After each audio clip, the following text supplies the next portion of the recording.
வருட பிறப்பு சிறப்பு பூஜைக்கு முருகனை வழிபட நேரில் வந்து நின்ற அவரது வாகனம்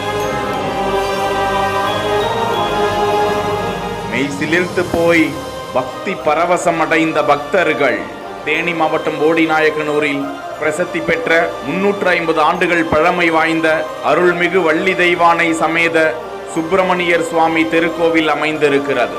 அந்த கோவில் பழனி மலையிலிருந்து பிடிமண் எடுத்து வந்து கட்டப்பட்டதாக தலவரலாறு கூறுகிறது. இக்கோவிலில் சித்திரை முதல் நாள் விசுவாசுவ வருட சிறப்பு பூஜை நடந்து கொண்டிருந்த போது ஏராளமான பக்தர்கள் நிறைந்திருக்க, கருவறைக்கு முன்பே முருகனின் வாகனம் என்று சொல்லக்கூடிய சேவல் ஒன்று வந்து யாரையும் பார்த்து அஞ்சாமல் முருக பகவானை உற்று நோக்கியது. முருகனை வழிபட்டு செல்வது போலவே அந்த சேவல் சற்று நேரம் நின்றுவிட்டு அங்கிருந்து கடந்து சென்றது.